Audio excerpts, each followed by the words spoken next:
बिस्मिल्लाहिर्रहमानिर्रहीम। अस्सलाम वालेकुम वरहमतुल्लाहि वबरकातुहू। Welcome to Rabia kitchen. आज मैं आप लोगों के लिए मज़ेदार से खिली खिली मूंग की दाल की रेसिपी लेके आई हूँ जो गोश्त और कढ़ाई को फेल कर देगी। इतनी मज़ेदार दाल बनती है। आए बनाना स्टार्ट करते हैं। सबसे पहले अपनी खूबसूरत सी पतीली के अंदर आधा कप ऑयल डालेंगे। हम सरसों का ऑयल इस्तेमाल करते हैं तो इसे अच्छा सा गर्म होने के लिए साइड पर पहले रख देते हैं।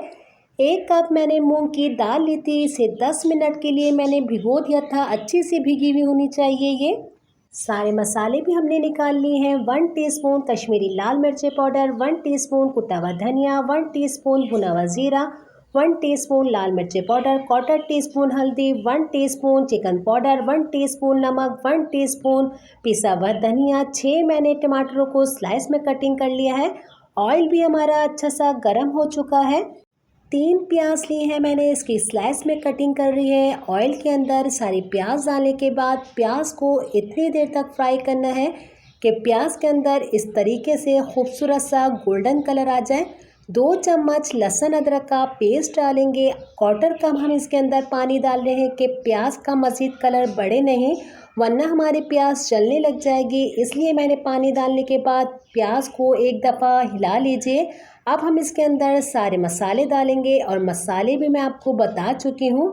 ये सारे मसाले इतने बेहतरीन होते हैं और सारे घर पे मौजूद होते हैं, इसमें कोई घबराने की ज़रूरत नहीं है। इतनी ज़बरदस्त आपकी ये खड़ी मसूर की दाल बनेगी। आप एक दफ़ा ज़रूर ट्राई कीजिएगा। मसाला इसका अच्छा सा भूनेंगे। इसके अंदर हमने जो 6 टमाटरों की कटिंग की थी ये डाल देंगे और साथ ही हम इसके ऊपर भी 1/4 कप जितना पानी डालेंगे। वैसे तो टमाटर का भी अपना पानी निकलता है, मसाले जले नहीं, इसलिए मैं थोड़ा सा इसके ऊपर पानी डालूंगी और इसको 10 मिनट के लिए ढक के रखेंगे कि हमारे टमाटर बेहतरीन से गल जाएं। इतनी देर के लिए इसको छोड़ देते हैं हम। अब हम अपने मसाले को चेक करेंगे। ऑयल इसका सारा ऊपर आ चुका है, यानी कि ये टमाटर अच्छे से गल चुके हैं।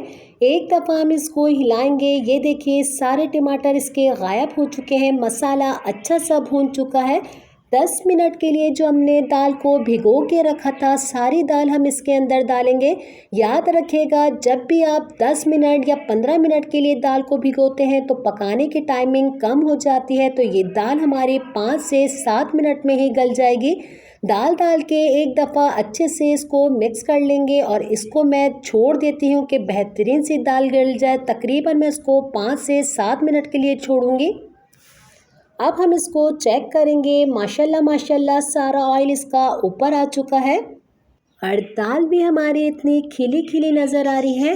दाल को भी एक दफ़ा हम चेक कर लेंगे। ये देखिए माशाल्लाह से कितनी अच्छी सी ये गल चुकी है। ज़रूर ट्राई कीजिएगा। इतनी गर्मियाँ हो रही है, गोश्त और चिकन से दूर रहिए और सब्ज़ियाँ और दालों का ज़्यादा से ज़्यादा इस्तेमाल कीजिए। बेहतरीन सी हमारी ये दाल तैयार हो चुकी है। इसके अंदर खुशबू के लिए अब हम थोड़ी सी कसूरी मेथी लेंगे और कसूरी मेथी को भी हाथ से इस तरीके से मसल के डालेंगे तो इसके अंदर से इतनी बेहतरीन सी खुशबू आती है। अगर आप इस वक्त चाहें तो थोड़ा सा पिसा हुआ गरम मसाला भी डाल सकती हैं। अच्छे से एक दफ़ा इसको हम हिला लेंगे। अब हमारी मज़ेदार सी खड़ी खड़ी मूंग की दाल तैयार है। इसको हम प्लेट के अंदर निकाल लेते हैं। उम्मीद करती हूँ आज की रेसिपी आपको मेरी अच्छी लगी होगी। इंशाल्लाह नई रेसिपी के साथ फिर हाज़िर होंगी। अपने वालिदैन का बहुत ज़्यादा ख्याल रखेगा। मुझे मेरे फैमिली को अपनी दुआओं में याद रखेगा। अल्लाह हाफ़िज़।